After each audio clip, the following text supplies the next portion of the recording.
86. Akhirnya kalian datang juga. Oma menyambut senang kedatangan Safria dan Jovan ke rumah mereka. Pagi sekali ia sudah menelepon untuk meminta ditemani ke panti. Rutinitas setiap sebulan sekali untuk berbagi rezeki. Sebenarnya ia hanya mengajak Sapira, namun Jovan ingin ikut mengantar dan berjanji akan menjemput mereka kembali. Sandra yang melihat kedatangan anak dan menantunya hanya cuek saja. Ia masih merasa kesal karena Jovan memilih untuk pindah ke rumah istrinya dan pengakuan anaknya di televisi kemarin sangat memalukan. Seisi rumah sakit sekarang sudah tahu kalau putranya itu sudah menikah. Harapannya untuk mendapat menantu yang lebih baik dari Sapira sekarang pupus sudah. Punya anak yang tingkat kebucinannya maksimal memang susah, gumam Sandra dari balik surat kabar yang menutupi wajahnya. Hari ini ia kebetulan sedang tidak ada jadwal ke rumah sakit. Apa sih, Ma? Mahendra yang belum berangkat kerja dan masih duduk di samping sang istri menyikut lengannya yang sedang merentangkan surat kabar. Sandra menoleh. Terus aku harus ganti kalimat. Punya anak yang mewarisi selera papanya memang susah, sukanya sama gadis kampung. Brur, Mahendra menyemburkan kopi yang baru masuk ke dalam mulutnya. Air hitam pekat itu mengenai kemeja putih bersih miliknya. Oma, Jovan dan Sapira spontan menoleh bersamaan ke arah dua manusia yang terlihat duduk berdampingan itu.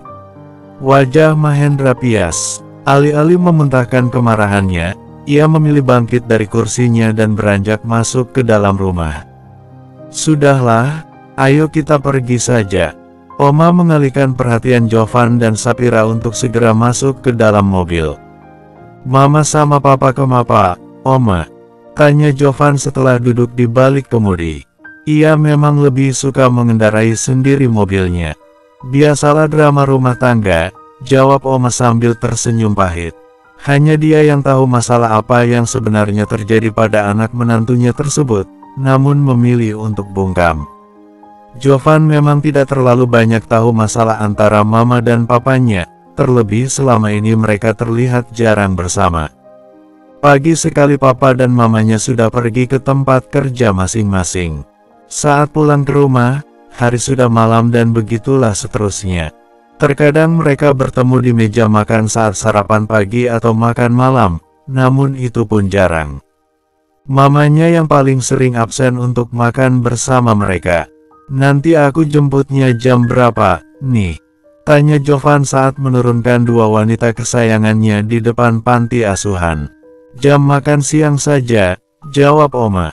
Saat wanita tua itu beranjak menjauhi mobil, Jovan menarik tangan Sapira yang baru saja hendak turun. Kedua alisnya bertaut. Kamu lupa harus apa? Tanyanya dengan nada dibuat seolah sedang marah. Sapira berpikir sejenak, lalu berpindah duduk di samping suaminya. Aku harus apa? Tanyanya pura-pura bodoh. Senang sekali bisa menggoda suaminya yang seperti kata ibu mertuanya, mempunyai tingkat kebucinan maksimal. Jovan menunjuk sebelah pipinya mengisyaratkan Sapira untuk lebih merapat dan mendaratkan sentuhan di sana. Ada Oma. Sapira setengah berbisik setelah mencondongkan sedikit tubuhnya. Cek, walau tidak ada siapapun kamu tetap saja tidak mau, decak Jovan kesal. Sapira tersenyum kecil. Nah, itu tahu. Jovan mengangsurkan sebelah tangannya ke arah Safria. Sesuai kebiasaan, gadis itu pasti akan langsung mencium punggung tangannya. Namun begitu Jovan memajukan wajah untuk mencium keningnya, Sapira spontan menjauh.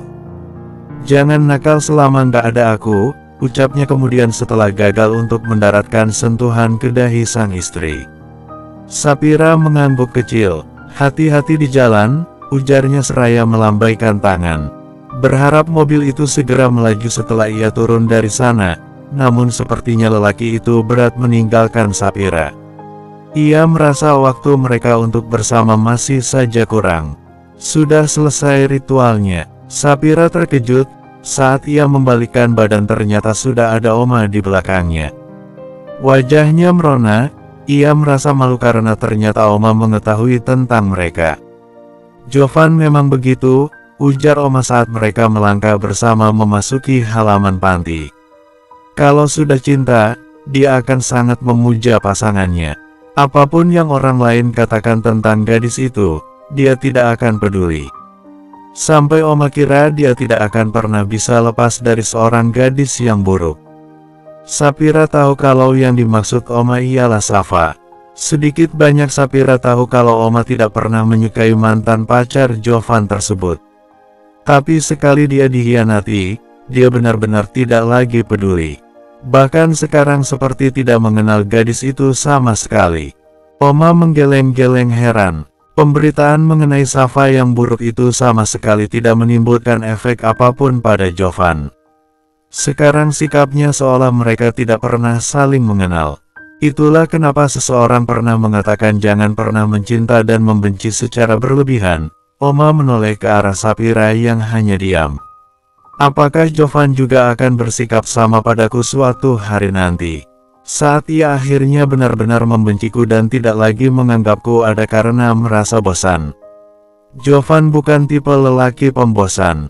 Oma seolah mengerti jalan pikiran Sapira. Dia berpacaran dengan Safa selama bertahun-tahun. Hubungan mereka memang tidak baik.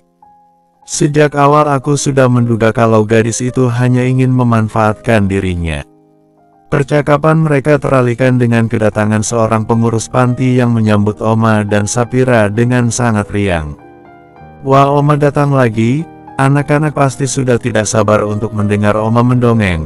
Wanita yang jika dilihat seumuran dengan Oma itu sangat antusias saat menyalami Oma dan Sapira secara bergantian.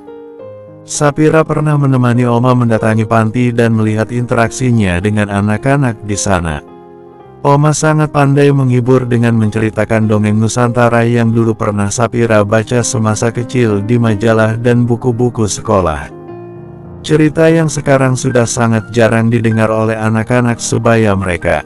Apakah kamu menyukai anak kecil? Seorang wanita yang sedikit lebih tua dari Sapira mendekat dengan anak kecil dalam gendongannya. Bayi perempuan berusia 5 bulan itu terlihat menggemaskan dengan mata bulat dan pipi yang penuh menggelantung. Kulitnya putih bersih sangat kontras dengan warna bola matanya yang pekat. Wah, lucu sekali. Sapira merentangkan tangan dan anak itu melompat-lompat ingin ikut. Dia memang gampang akrab dengan siapapun, karena hampir setiap orang yang datang selalu menggendongnya. Wanita yang bernama Asi itu menceritakan tentang sang anak lucu dan menggemaskan tersebut. Meski lucu dan menggemaskan, dia adalah penderita jantung bawaan. Mungkin itulah kenapa orang tuanya membuang anak itu ketika berumur 2 bulan. Sapira terperangah. Saat Asi menarik tangannya dan meletakkan ke dada sang anak, ia merasakan jantungnya berdetak sangat cepat. Apakah selalu begitu? Ya. Jantungnya berdetak cepat, kalau sedang kambuh setiap ujung kuku dan bibirnya membiru. Sapira menarik napas panjang, sedih sekali mendengar penderitaan bayi kecil tersebut. Mungkin orang tuanya merasa berat harus merawat sang anak yang pastinya membutuhkan biaya besar untuk perawatan kesehatannya. Namun tindakan dengan membuang darah dagingnya sendiri sangat tidak dibenarkan. Tanpa sadar, Sapira meraba perutnya sendiri yang masih rata. Jika kelak ia diberi keturunan, maka ia akan menjaga dan menyayanginya sepenuh hati bagaimanapun kondisinya. Ih, apa sih yang aku pikirkan? Sapira mengetuk dahinya sendiri. Jangankan punya anak, bersentuhan dengan suaminya saja jarang. Apalagi sampai melakukan yang lebih untuk segera mendapatkan keturunan. Bersambung 87. Ngapain pegang perut kayak gitu, pengen punya anak. Sapira membalikkan badan, ia terkejut saat melihat Jovan sudah berdiri di belakangnya. Sekarang ia bahkan lebih merapat ke tubuh Sapira dan kepalanya sedikit maju. Mana bisa punya anak kalau kamunya saja selalu jaga jarak, bisiknya yang langsung membuat wajah Sapira langsung memerah. Sejak kapan kamu datang? Tanya Sapira yang merasa heran karena tidak menyadari kedatangan suaminya. Ia membawa bayi Nadia dalam gendongannya hingga ke halaman depan, menjauhi Oma dan anak-anak lain. Sejak tadi, kamu saja yang gak tahu. Jovan selalu tidak sabar untuk ada di dekat Sapira. Ia merasa setiap waktu yang dilalui bersama Sapira selalu saja kurang. Sebenarnya bukan kebersamaan mereka yang kurang, hanya saja interaksi keduanya yang seperti berjalan di tempat. Tidak banyak perkembangan setelah pengakuannya tentang perasaannya pada Sapira. Gadis itu masih saja sama, seperti masih memberi jarak untuk hubungan mereka.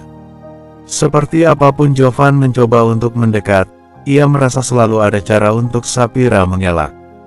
Terkadang timbul perasaan di hati Jovan kalau Sapira memang memiliki lelaki lain dan tidak menginginkan pernikahan mereka berlanjut. Sepucuk surat yang belum tuntas dibacanya itu, Jovan yakin adalah surat cinta dari lelaki yang juga Sapira inginkan menjadi suaminya. "Ayo masuk, Oma ada di dalam." Lamunannya buyar. Ia menatap Sapira dengan pandangan yang sulit terbaca. Antara cinta dan perasaan yang membuatnya ingin tahu, rahasia apa di balik dinginnya sikap Sapira. Sebenarnya Sapira sendiri tidak bermaksud menciptakan jarak di antara mereka. Ia hanya masih belum siap dan percaya kalau Jovan benar mencintai dirinya. Baru kemarin ia melihat lelaki itu bermesraan dengan kekasihnya. Menjadi saksi dari perlakuan cinta seseorang terhadap gadis lain secara langsung membuat ia sulit menerima kenyataan itu dengan cepat. Baginya secepat Jovan jatuh cinta, secepat itu pula ia akan melupakan. Dan Sapira tidak ingin menjadi salah seorang dari gadis yang mudah dilupakan olehnya. Benarkah perasaan cinta secepat itu berpaling? Ia ingin hubungan mereka mengalir begitu saja seiring waktu tanpa harus dipaksakan dan merasa terpaksa. "Kalian kenapa bengong saja? Ayo bantu Oma bagikan ini." Setelah itu kita pulang. Oma yang berdiri di tengah ruangan dengan banyak amplop di tangan menegur Sapira dan Jovan yang hanya saling diam di ambang pintu.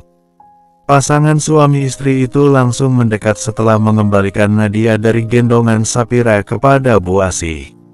Mereka membagi amplop-amplop berisi uang santunan tersebut kepada anak-anak yang sudah berbaris rapi menunggu dengan wajah berbinar riang.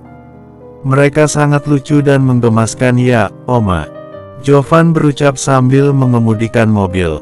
Ia teringat wajah anak-anak kecil yang tadi menyalami dan mencium punggung tangannya. Mereka tampak lucu selucu nasib yang mempermainkan mereka hingga terdampar di panti asuhan. Ada yang sengaja dibuang oleh orang tuanya dan ditinggalkan begitu saja di jalanan, di toilet dan tempat-tempat ekstrim lainnya.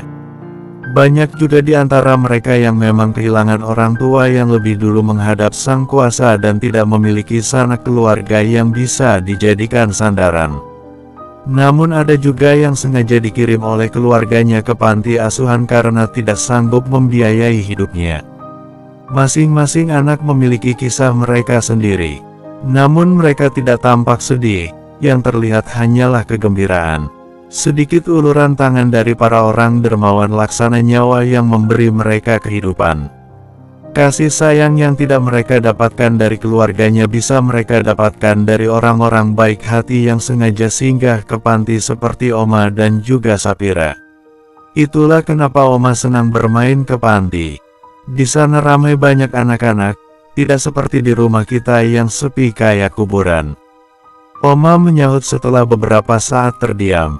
Antusiasme yang ditunjukkan Jovan setelah kunjungan pertamanya ke panti membuat perempuan tua itu merasa senang. Ia memang sengaja ingin menularkan semangat berbagi cinta dan kasih sayang terhadap mereka yang membutuhkan pada cucunya itu. Jovan sendiri menyadari keadaan rumah mereka yang sangat sepi apalagi statusnya di rumah hanyalah seorang anak tunggal. Setiap hari mama dan papanya pergi bekerja, begitu juga dengan Jovan, dan tinggallah Oma sendirian di rumah. Membayangkan itu ia merasa kasihan. "Makanya Oma suruh kamu cepat menikah, biar cepat punya anak dan rumah kita bisa rame," ucap Oma lagi yang membuat Jovan spontan menoleh ke arah Sapira.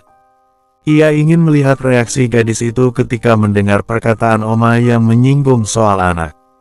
Namun sepertinya tidak menimbulkan efek apapun, yang terlihat ia hanya diam saja. "Jangan tunda-tunda untuk punya anak, kalau bisa setiap tahun ada bayi yang lahir." Oma mau rumah kita ramai sama anak-anaknya kalian.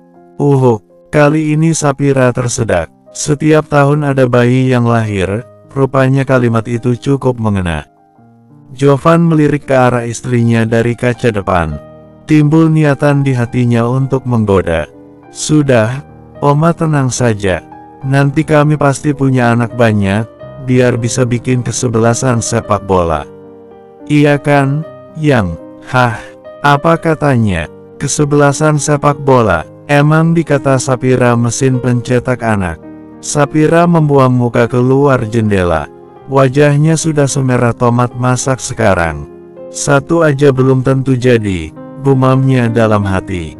Nah, gitu kan Oma senang. Pokoknya jangan ditunda, Oma mau bisa gendong Cicit secepatnya.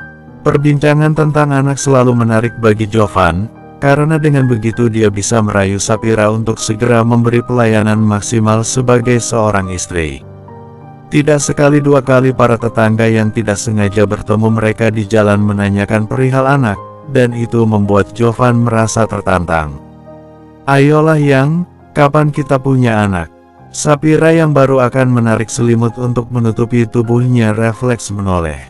Jantungnya bertalu-talu setiap kali mendengar rengekan Jovan di atas tempat tidur, apalagi jika bahasannya seputar anak. Aku. Kamu lagi datang bulan. Masa setiap hari, Jovan memainkan jemarinya yang panjang dan runcing itu ke wajah Sapira, dan itu semakin membuat gadis itu merinding. Di dalam hatinya ia merasa bersalah, karena sampai hari ini ia bahkan belum menjalankan satu kali pun kewajibannya sebagai seorang istri. Namun setiap kali ia ingin menyerahkan dirinya, bayangan Jovan dan Safa yang saling berpelukan membayang di pelupuk mata. Mereka mungkin sudah sering melakukannya, lalu ia akan merasa aneh sendiri setiap kali memikirkan itu. Sapira tahu setiap orang punya masa lalu dan berhak untuk memperbaiki diri. Namun dia belum melihat perubahan tersebut pada diri Jovan. Di matanya, lelaki yang sekarang adalah suaminya itu tidak merasa bersalah sedikitpun atas dosa masa lalunya. Kita tidak tahu seperti apa para pendosa itu bisa jadi mereka menangis dan menyesal setiap malam. Di saat kita mengingat dosanya, mereka justru larut dalam pertobatan. Seorang teman pernah mengatakan itu. Namun yang Sapira lihat, suaminya bersikap biasa saja. Hampir setiap malam ia melihat Jovan tertidur lelap. Tidak ada air mata atau tangisan penyesalan, dia bahkan juga belum melakukan kewajiban beragama yang baik. Lalu bisakah ia dikatakan bertobat? Saat berita tentang Safa beredar, yang ada dalam pikiran Sapira Jovan dan gadis itu juga telah melangkah terlalu jauh. Entah seberapa sering mereka melakukan itu, dan ia ingin mendengar Jovan menyesalinya. Kapan kita bisa punya anak? Pertanyaan itu menyentak Sapira dari lamunannya. Bersambung. 88. Kapan kita bisa punya anak? Pertanyaan itu menyentak Sapira dari lamunannya. Ia menoleh sedikit dan menatap sepasang mata elang yang juga tengah menatap ke arahnya. Termenung beberapa saat, lalu ia menjawab, nanti setelah kamu siap jadi ayah. Sekarang pun aku sudah siap, balas Jovan dengan cepat. Ia menggeser tubuhnya untuk semakin merapat dan itu membuat tubuh Sapira menegang seketika. Ia menggeleng, kamu belum siap, suamiku. Belum siap, aku jauh lebih siap dari yang kamu pikirkan. Aku punya pekerjaan, penghasilan yang besar dan aku bisa menjamin kehidupan yang baik buat kalian. Sapira menarik napas panjang. Ia menggeser tubuhnya hingga mencapai sisi tempat tidur dan itu membuat Jovan merasa ia kembali ditolak. Kewajiban seorang ayah bukan hanya memberi nafkah dan kehidupan yang baik, namun juga harus mendidik anaknya dengan benar. Aku ingin anakku kelak tumbuh menjadi pribadi yang baik dan beriman, Sapira menjelaskan. Di dalam hatinya ia menyadari kalau itu hanya sekedar alasan saja. Tidak ada yang tahu kalau seorang lelaki yang buruk terkadang bisa menjadi ayah yang baik, begitupun sebaliknya. Jadi menurutmu aku bukan lelaki yang baik? Nada suaranya terdengar kecewa. Jovan merasa Sapira meragukan kapasitas dirinya sebagai seorang ayah dan suami yang baik, meskipun pada kenyataannya dia memang bukan lelaki baik-baik. Namun haruskah istrinya seterang itu mengatakan keraguannya? Aku memang tidak sebaik orang yang kamu harapkan menjadi suamimu. Tapi aku selalu belajar untuk bisa menjadi lebih baik. Hanya saja mungkin itu tidak terlihat di matamu, karena itu semua tidak ada apa-apanya. Jovan mendesah, lalu menjauhkan dirinya. Ia menarik selimut untuk menutupi tubuh dan membalikkan badan hingga posisinya kini sedang memunggungi Sapira. Ia merasa sedih sekaligus kecewa. Penolakan Sapira semakin menguatkan pendapatnya tentang keberadaan lelaki lain yang mengisi hati istrinya. Sampai kapanpun mungkin ia tidak akan berhasil menggantikan sosok idaman Sapira, karena dirinya hanyalah lumpur hitam yang tidak pantas mendampingi gadis baik sepertinya. Di balik punggungnya, Sapira meneteskan air mata. Ia mendekap dadanya sendiri. Ada desiran aneh yang membuatnya merasa ingin sekali merengkuh tubuh suaminya itu. Namun lagi-lagi seakan ada yang mencegahnya. Terkadang sebuah kesungguhan membutuhkan pembuktian. Sapira ingin melihat sekuat apa cinta yang dimiliki oleh Jovan untuknya, ataukah lelaki itu hanya menganggapnya istri di tempat tidur saja, bahkan mungkin sekedar obsesi belaka. 13 ciri wanita tidak menyukaimu. Heru membaca judul artikel di layar ponsel miliknya dengan suara yang sengaja dikeraskan agar Jovan bisa mendengar dengan jelas. Menghindari kontak mata denganmu. Ia menjeda sejenak. Apakah istrimu seperti itu? Jovan mencoba mengingat, seingatnya semalam Sapira justru menatap ke arah matanya meski tidak terlalu lama. Dan itu sering terjadi antara mereka, kontak mata yang tak terhindari. Ia mengeleng lalu tersenyum. Setidaknya satu ciri itu tidak ada pada istrinya. Harapan untuk istrinya itu juga mencintai dirinya mulai tumbuh di hati yang kembali berbunga-bunga. Tidak pernah menghubungimu? Apakah istrimu sering menghubungimu saat kamu tidak di rumah, misal sedang bekerja seperti sekarang? Pertanyaan Heru menyentak Jovan hingga membuyarkan harapannya. Ia menegakkan posisi duduknya, menghela napas panjang, lalu menggeleng. Tidak sekalipun Sapira pernah mencoba untuk menghubunginya, bahkan jika ia tidak pulang ke rumah selama beberapa hari. Saat itu saja, ketika ibunya masuk rumah sakit, Sapira sama sekali tidak mengabari Jovan. Ia tidak pernah menghubungiku, sekalipun, lirihnya dengan nada putus asa. Nah, Heru mengacungkan jari telunjuknya, menunjukkan satu poin untuk ciri yang menyatakan perasaan tidak suka yang terdapat pada Sapira terhadapnya. Tidak merasa kangen denganmu. Kalau soal itu Jovan tidak bisa menebak, karena itu menyangkut perasaan seseorang. Bisa jadi ia sebenarnya merasa kangen, tapi tidak mau mengatakannya. Ragu saat kamu mengajak jalan. Heru membaca poin selanjutnya. Jovan belum pernah mencoba mengajak Sapira jalan-jalan atau bepergian berdua, melainkan hanya ke rumah orang tuanya. Dan selama ini belum pernah gadis itu menolak untuk pergi dengannya. Kriteria pria idaman tidak sesuai denganmu. Jovan menarik napas panjang. Nyeri terasa menusuk ulu hati. Jelas sekali dia bukan pria idaman istrinya. Gadis itu pasti mengharapkan laki-laki soleh, beriman dan baik hati untuk menjadi suaminya. Kalau ini aku yakin sekali, kalau kamu bukan tipenya istrimu. Heru terbahak-bahak. Mata Jovan melotot. Menurutmu, cek, siapapun bisa tahu dan menebak dengan mudah seperti apa tipe suami idamannya wanita soleha, minimal yang seperti aku ini. Tidak pernah berbuat aneh-aneh, apalagi pacaran yang kelewatan batas.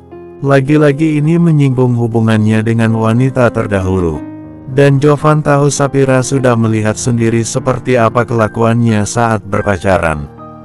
Sapira pasti tidak menyukai yang satu itu, karena ia pasti menjaga diri dengan baik. Bahkan hari itu mungkin saja untuk pertama kalinya pandangan mata Sapira ternoda oleh kelakuan Jovan dan Safa di kantor. Tubuhnya lemas saat menyadari Sapira kemungkinan besar memang tidak menyukai dirinya, dan cintanya bertepuk sebelah tangan. Tidak mau melakukan kontak fisik denganmu. Dek, seruan Heru yang keras saat membaca akhir artikel tersebut bagai hantaman palu godam yang mengenai telak di ulu hati. Sangat tepat sekali. Sapira selalu mengelak setiap kali ia ingin melakukan kontak fisik layaknya suami istri yang sudah sah lainnya. Bagaimana? Apakah dia memberikan pelayanan yang maksimal? Heru mengangkat kedua alisnya dengan seringai nakal, menggoda Jovan. Lelaki muda itu meneguk ludah. Sebelah tangannya menarik dasi yang melingkar di leher dan melonggarkannya. Ia merasa cuaca berubah panas dan AC di ruangan itu tidak menimbulkan efek pendingin seperti biasa. Sudahlah, bro. Daripada kamu ragu dan bingung tentang perasaan istrimu, lebih baik kamu tanya langsung sama dia tentang perasaannya, ujar Heru sambil menepuk bahu Jovan. Mungkin Heru benar. Lebih baik ia bertanya langsung pada Sapira, daripada menduga-duga tentang perasaannya. Sekalian kamu tanya, bagaimana kelanjutan hubungan kalian? Mau bertahan atau lepas saja? Kalau dia memang sudah tidak mau lanjut sama kamu, aku siap menunggu jandamu itu. Pulpen di saku kemejanya mendarat sempurna di kening Heru yang hanya meringis sambil mengusap pelan dengan tangan. Aku hanya bercanda, Jo. Supaya wajahmu gak merah dan tegang gitu, sungut Heru yang kesal karena candaannya harus berbuah benjolan kecil di dahi. Nggak lucu. Jovan melayangkan ingatannya pada istrinya di rumah. Wajah lembut yang mempesona itu selalu menggodanya untuk segera pulang dan menumpahkan segenap perasaan. Namun penolakan demi penolakan itu membuatnya merasa patah hati. Ia merasa mencintai seorang diri. Sekalipun jika benar Sapira tidak mencintainya, ia berharap kalau perlahan gadis itu akan menaruh hati padanya. Ia tidak pernah berniat untuk mengakhiri rumah tangga mereka, meski cintanya kelak tak berbalas. Ia justru merasa tertantang untuk membuat gadis itu menyukai dirinya. Sapira, oh Sapira, memikirkanmu aku bisa gila. Heru bernyanyi kecil sambil ngacir dari ruang kerja Jovan sebelum benda lain kembali melayang ke arahnya. Bersambung 89. Hari ini aku pulang agak malam, nggak usah ditunggu. Sapira membaca pesan singkat yang masuk ke ponselnya dari Jovan. Ditariknya napas dalam-dalam sebelum menulis pesan balasan. Sapira, kenapa? Belum sampai dikirim. Ia menghapus kembali pesan tersebut. Akhirnya ia hanya mengetikkan kata ya sebagai jawaban. Sapira kembali fokus membaca buku fikih wanita di pangkuannya. Baru membaca beberapa halaman, ia dikejutkan oleh beberapa orang yang datang memasuki halaman. Keningnya berkerut, orang-orang tersebut tampak membopong sesuatu ke arahnya. Emak, serunya sambil meletakkan buku ke atas meja dan setengah berlari ke arah orang-orang yang membawa ibunya itu. Emak, kenapa? Apa yang terjadi? Tanyanya dengan panik. Wanita parubaya itu tampak meringis. Sudah, diam di sini saja. Orang yang menggotong tubuh emak, menurunkannya di kursi teras. Terima kasih sudah membantu, ujar emak dengan memaksa tersenyum. Iya, sama-sama, Bu. Kalau begitu kami pamit mau langsung pulang. Terima kasih banyak, Pak. Sapira kembali mengulang ucapan terima kasih atas bantuan orang-orang yang sudah mengantar emak pulang ke rumah. Apa sebenarnya yang terjadi, Emak? Sapira kembali panik. Ia memeriksa kondisi fisik emak. Emak tadi keserempet motor di jalan, jawabnya sambil menunjuk sebelah tangannya yang sakit. Apakah terkilir, Emak? Sepertinya begitu. Bagaimana kalau kita ke rumah sakit saja? Ucap Sapira dengan cemas. Tidak usah, tadi sudah. Kalau Sapira mau, panggilkan Mak Ija saja. Mak Ija adalah seorang tukang urut yang letak rumahnya sebenarnya tidak jauh, hanya saja sedikit terpencil. Ajak Jovan, kalau kesananya. Sebenarnya Mak tidak ingin merepotkan anak dan menantunya, tapi kalau dibiarkan, ia khawatir akan lama bisa pulih. Tangan yang sakit akan menghambat aktivitasnya seperti biasa. Sapira terdiam. Sebenarnya dia memang membutuhkan bantuan Jovan untuk mau mengantarnya ke rumah orang yang emak maksud, tapi pesan yang diterimanya tadi membuat ia mengurungkan niat. Ya sudah, Sapira jemput Mak Ijah sekarang saja.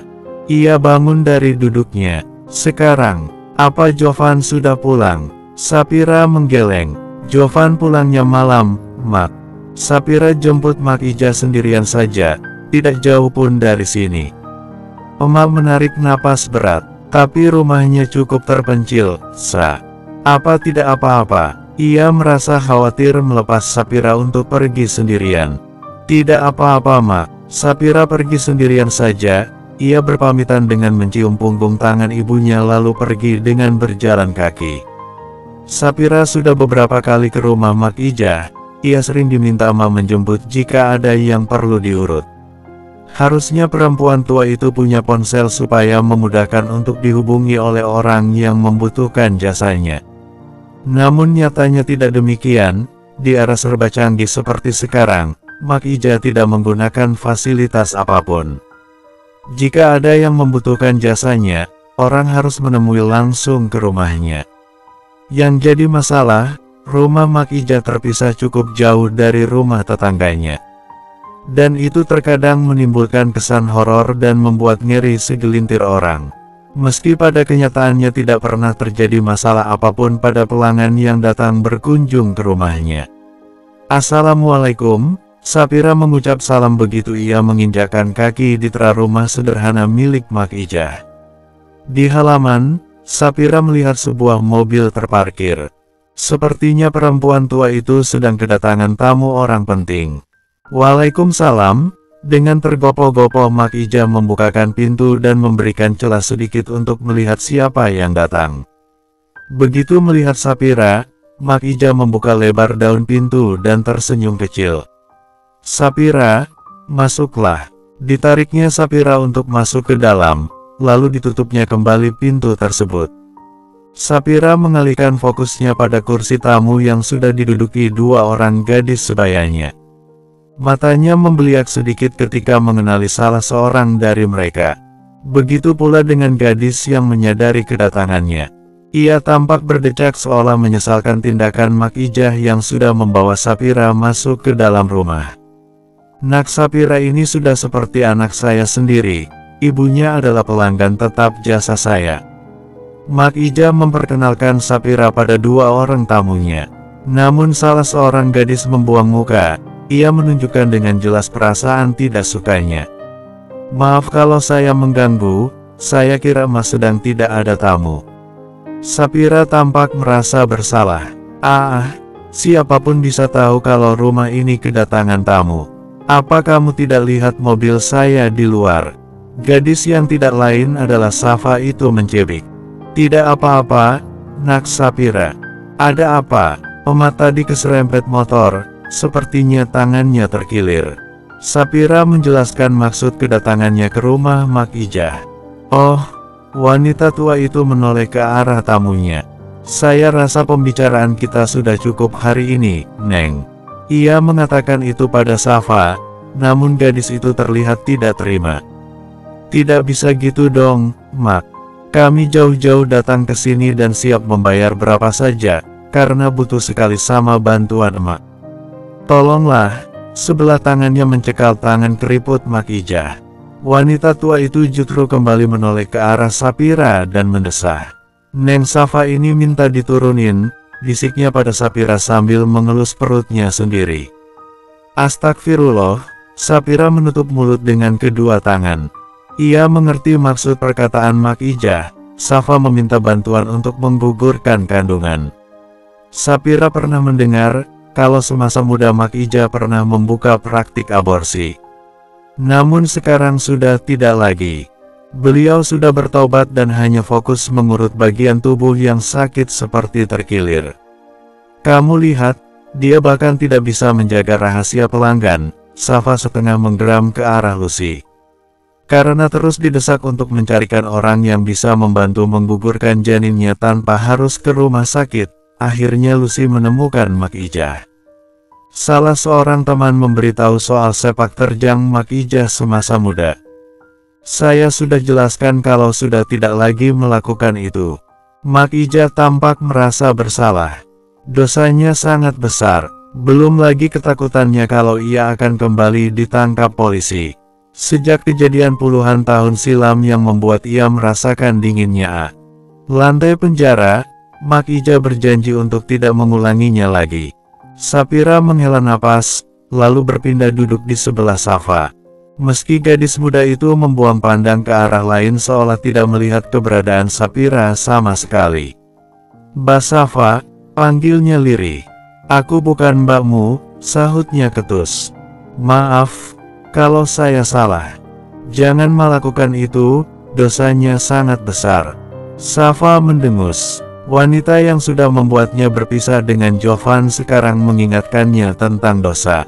Selain berdosa, resiko menggugurkan janin juga cukup besar, bahkan bisa sampai membahayakan nyawa pelakunya.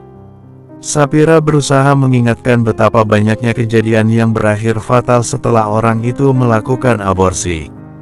Dosa berzina saja sudah besar dan sekarang ditambah dengan menghilangkan nyawa janin yang tidak bersalah.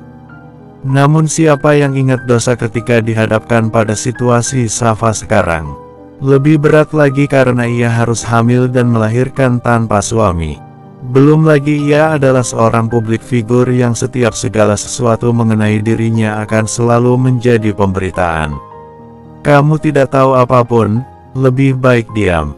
"Tahu apa kamu masalah saya?" "Hah?" Safa menepis tangan Sapira yang berusaha menenangkan dengan menyentuh punggung tangannya. Bersambung. 90. "Saya minta tolong, Mak. Ini benar-benar menyusahkan saya. Saya tidak mau anak ini lahir tanpa ayah." Safa mendorong tubuh Sapira untuk menjauh, sementara ia menjatuhkan diri di kaki Mak Ija.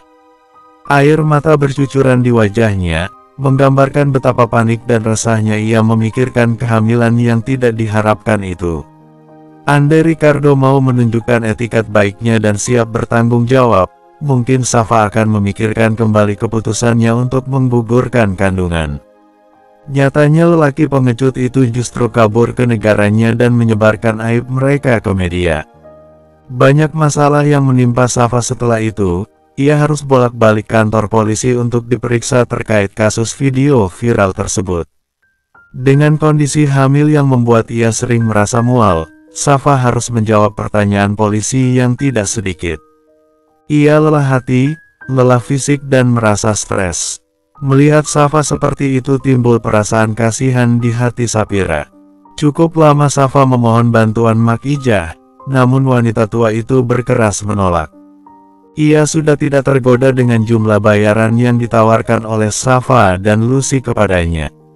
"Saran saya, kalian pulanglah. Pikirkan semua ini dengan hati tenang dan jangan terbawa emosi seperti sekarang," Mak Ija memberi saran. Lucy yang semula hanya diam akhirnya mendekati Safa dan berusaha membujuknya untuk mau pulang ke rumah, namun Safa justru memberontak. Ia berteriak histeris dan meraung seperti anak kecil yang tidak dituruti keinginannya. Mengabaikan keberadaan Sapira, Safa terus saja merengek. "Tolong saya, Mak." Perempuan tua itu menghela napas panjang. Ia membantu Safa untuk berdiri dan mendudukkannya kembali ke bangku. Mungkin ia harus menenangkan gadis itu lebih dulu sebelum memutuskan untuk pergi ke rumah Sapira. "Kamu sabar ya, Sa. Mama juga kewalahan sama gadis satu ini," bisiknya di telinga Sapira ketika membuatkan teh hangat untuk Safa. "Tidak apa-apa, Mak. Biar Sapira akan coba bicara lagi sama dia." Meski Jovan sudah mengirim pesan akan terlambat pulang ke rumah, nyatanya ia tidak bisa tenang setelahnya. Kenapa dia tidak bertanya apapun? Apa dia tidak merasa heran kenapa aku pulang malam? Aku pergi kemana? Dan sebagainya. Ia tidak berhenti kesal setelah mendapat balasan singkat dari Sapira yang hanya mengiyakan pesan darinya. "Ke klub aja yuk, Jo. Aku pengen coba." Heru merayu Jovan untuk menemani ke klub malam milik Reno. "Coba apa?" tanya Jovan. "Coba ngikutin jejak kamu, kayaknya jadi brengsek itu menguntungkan." Jovan memutar kursinya untuk bisa menghadap Heru dengan jelas. "Jadi brengsek menguntungkan? Dapat kamus dari mana kamu?" Heru menggaruk kepalanya yang mendadak terasa gatal. Yang aku lihat dari kamu seperti itu, Jo. Kamu brengsek, tapi bisa mendapatkan gadis baik-baik sebagai istri. Cek, perumpamaan seperti apa itu? Orang bijak pernah mengatakan, kalau wanita baik-baik hanya untuk lelaki baik-baik. Tapi kenyataannya tidak seperti itu kan, Jo? Jovan berpikir sejenak. Yang ia sering lihat justru berbeda. Betapa banyak lelaki buruk seperti dirinya begitu beruntung karena bisa dipertemukan dengan gadis cantik jelita dan soleha. Begitu juga sebaliknya, betapa banyak lelaki baik yang bertemu wanita berakhlak buruk. Jodoh tidak memandang apapun. Aku mau pulang, kamu ikut. Jovan berdiri dari kursinya dan menyambar kunci mobil di atas meja. Pulang. Nggak jadi ke klub, bukannya kamu sudah bilang akan pulang agak malam. Jovan menggeleng, ia mengurungkan niatnya. Nggak jadi. Jangan bilang kalau kamu sudah kangen istri. Padahal baru saja kirim pesan, decak Heru kesal. Jovan tidak mengelak, ia memang sedang merindukan istrinya. Jovan tidak bisa berpaling sedikit pun dari memikirkan Sapira, terlepas bagaimanapun sikap gadis itu terhadapnya. Sepanjang perjalanan ia memikirkan apa yang akan ia lakukan untuk menyenangkan hati istrinya. Apakah dengan membelikan sesuatu? Bukankah para wanita menyukai hadiah? Jovan tidak tahu apa yang menjadi kesukaan istrinya hingga ia kerepotan memikirkan apa yang akan dibeli. Atau barangkali ia perlu menyusun rencana untuk bulan madu. Sejak pernikahan mereka belum sekalipun Jovan dan Sapira pergi bulan madu. Senyuman di wajahnya terbit. Jovan harus membicarakan masalah bulan madu dengan Sapira. Siapa tahu gadis itu punya tempat yang sangat ingin ia kunjungi. Dengan tidak sabar, Jovan memarkir mobil di halaman dan bergegas untuk memasuki rumah. Baru saja melangkah masuk, di bangku panjang ruang tamu, Jovan melihat ibu mertuanya tengah berbaring dengan sebelah tangan diletakkan di atas dada. Assalamualaikum. Ia lebih dulu mengucap salam sebelum melangkah masuk, sesuai dengan yang sering Sapira katakan padanya. Waalaikumsalam, wanita parubaya itu menjawab. Kelopak matanya perlahan membuka. Apakah emas sedang sakit? Tanya Jovan sembari berjalan mendekat ke sisi bangku. Tadi emak keserempet motor, Jo. Apa? Keserempet motor? Apakah ada yang sakit, Mak? Kenapa tidak memberitahuku? Berondong Jovan dengan heran. Terakhir kali ia mendengar ibu mertuanya masuk rumah sakit dan orang yang membawa ibu mertuanya itu adalah Ustadz Isa. Apakah kali ini ia kecolongan lagi? Hanya lecet sedikit, dan sepertinya tangan emak terkilir. Tapi emak tetap harus diperiksa, Mak. Harusnya kabari aku. Emak tersenyum kecil. Ia merasa senang mendapat perhatian dari menantunya itu, namun sikapnya terlalu berlebihan. Emak merasa tidak separah itu sampai harus dibawa ke rumah sakit. Siapa orang yang sudah menyerempet emak? Apa aku harus mencarinya sekarang juga? Emak menggeleng cepat. Tidak usah, Jo. Emak juga tidak tahu siapa orangnya, dan lagi emak juga tidak apa-apa. Tidak apa-apa bagaimana, Mak? Tangan emak terkilir dan orang itu kabur. Aku akan mencari tahu dari kamera CCTV di lokasi kejadian. Kasih tahu aku, Mak, kejadiannya di mana? Jovan masih belum merasa puas. Sudah, emak tidak apa-apa. Emak justru akan terkena serangan jantung kalau sikapmu seperti ini. Emak paling tidak bisa melihat orang yang punya emosi berlebihan. Wanita parubaya itu pura-pura memberengut. Maaf, Mak, aku hanya tidak ingin terjadi sesuatu sama Mak.